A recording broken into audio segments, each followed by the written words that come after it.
banyak yang ngira setelah aku terbang ke Jerman, perjuanganku otomatis selesai dan hidupku mungkin enak.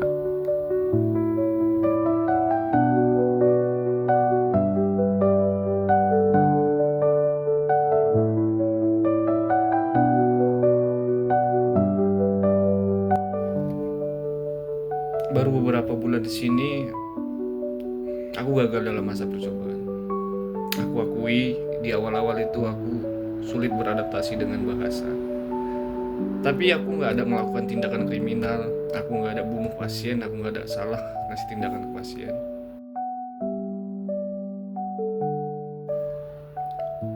Di saat mental udah jatuh, justru agensi-agensi yang bawa aku ke sini itu pelan-pelan itu pada mengucilkan aku. Mereka buat obrolan yang sengaja nggak menyertakan aku di dalam obrolan itu.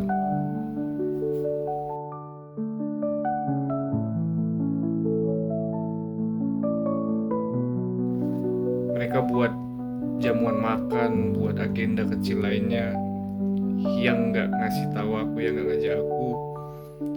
Ini bukan masalah makanan, aku bisa beli sendiri. Ini masalah rasa aman, masalah dihargai sebagai manusia di negara asing. Kau udah bawa orang ke negara ini, kau udah dapatkan keuntungan, lalu gitu aja.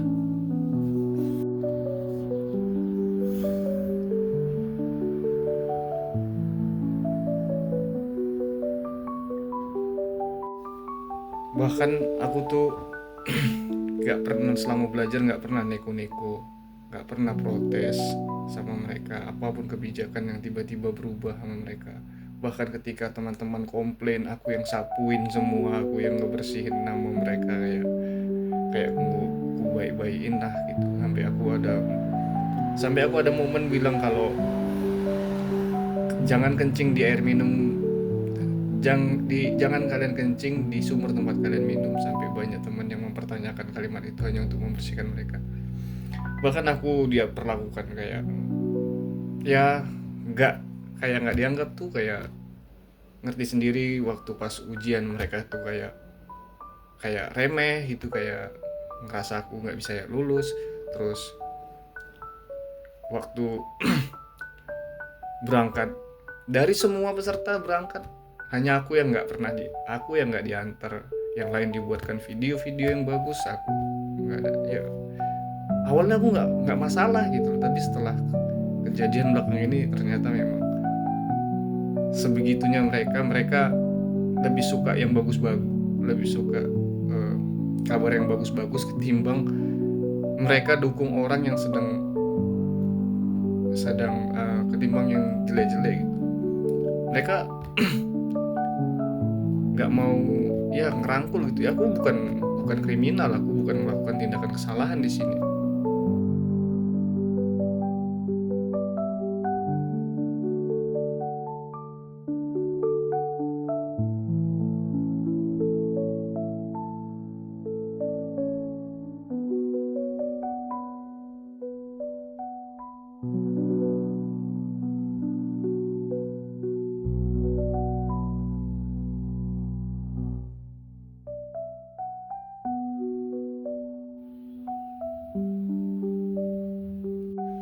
Uang tabungan menipis, visa terancam dicabut, terus dikucilkan tanpa arah.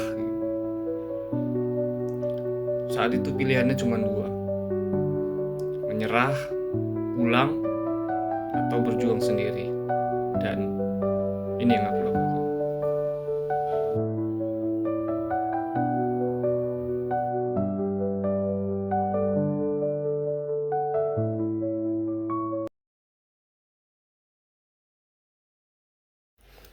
Teman-teman semuanya, terima kasih atas dukungannya. Saya nggak nyangka video saya itu dapat respon yang baik dari teman-teman semua. Dan alhamdulillah setelah video kemarin ramai, saya dan pihak agensi sudah berkomunikasi langsung secara baik-baik. Kemudian ternyata ada miskomunikasi internal di tim operasional mereka saat masa transisi saya kemarin. Dan sekarang dan sekarang semuanya sudah clear. Sebenarnya dari lubuk hati saya yang paling dalam, saya sangat berterima kasih secara tulus kepada pihak agensi, karena berkat mereka saya bisa diberangkatkan dan menginjakkan kaki di Jerman. Kita semua tahu proses ke Jerman itu nggak gampang, dan secara spesial saya juga ingin mengucapkan terima kasih kepada Pak Asmi dan tim yang sudah ngebantu saya dan mendukung saya dari mulai pertama kali saya datang ke Binpai saya ada di Jerman saat ini. Dan nggak lupa juga untuk guru-guru saya yang atas bantuan mereka, atas ilmu yang mereka berikan, saya bisa sampai di sini.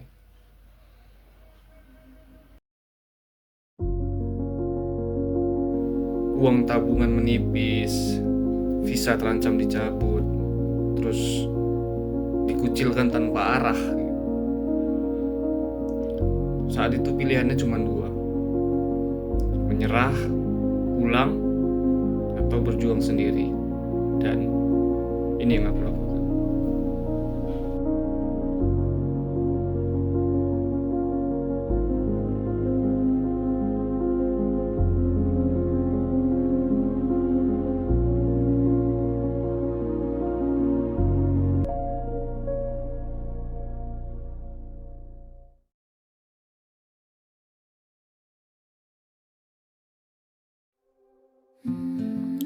Namun di momen genting saat itu, saya sadar tidak bisa berpangku tangan.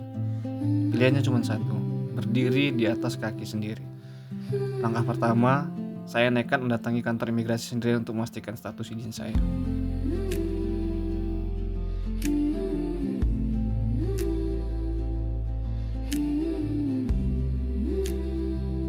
Tanpa pendamping, bermodal nekat dan bahasa seadanya, saya pastikan dokumen saya aman. Setelah itu saya rombak CV, terus ngirimkan beberapa surat lamaran ke beberapa fasilitas secara mandiri di Jerman.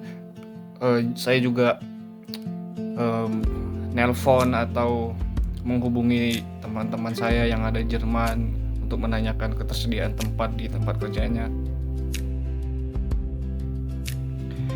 Setiap hari adalah tentang mengirim email dan menunggu balasan.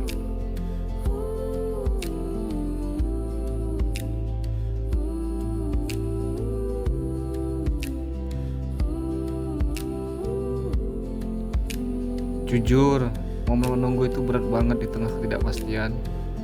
Tapi di situ saya makin sadar kalau modal sertifikat B2 yang saya perjuangkan dulu akhirnya jadi penyelamat. Dari situasi seperti ini, saya makin percaya di saat pintu manusia tertutup, di situ pula pintu doa dan usaha terbuka lebar.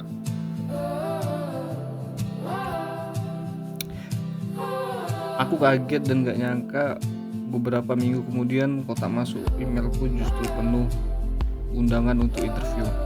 Aku senang.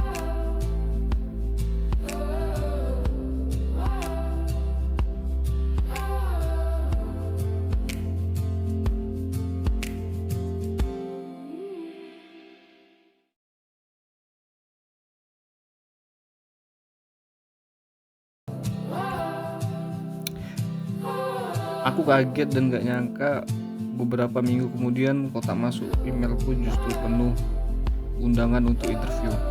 Aku senang.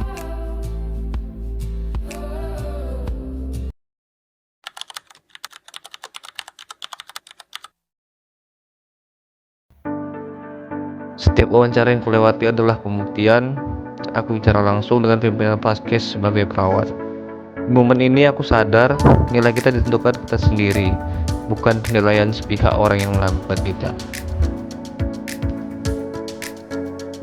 Dari sekian tawaran luar biasa yang masuk, hatiku mantap berlabuh di Kursana. Aku memilih Kursana itu bukan karena fasilitas atau gaji yang lebih tinggi yang ditawarkan, namun Aku milih karena mereka itu menghormati prosesku dari awal. Prima, mereka gerak cepat untuk ngurus proses dokumen. Dan ada satu kata penting yang ku ingat-ingat dari saat interview. Seseorang dari perusahaan itu ngomong sama aku di interview.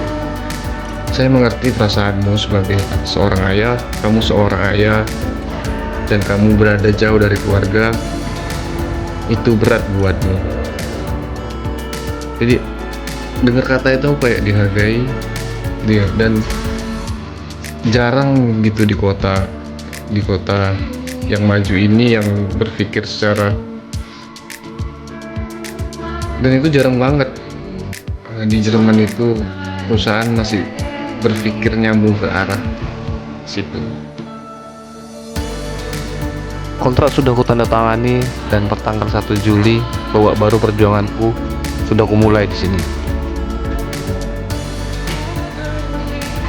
Jujur, hidup sendirian di negara orang dengan segala ujiannya seringkali membuat lelah. Di saat-saat paling sunyi ketika aku termenung sendiri di kamar ini, ingatanku terlalu terbang menembus jarak ribuan kilometer. Wajah istri yang gak pernah lelah mendoakan dan senyuman anak-anak yang menggemaskan. Di dalam pikiranku, aku tuh selalu membayangkan satu hari aku bisa bersama istri dan anak-anakku, ketawa bahagia di sini di bawah langit Jerman.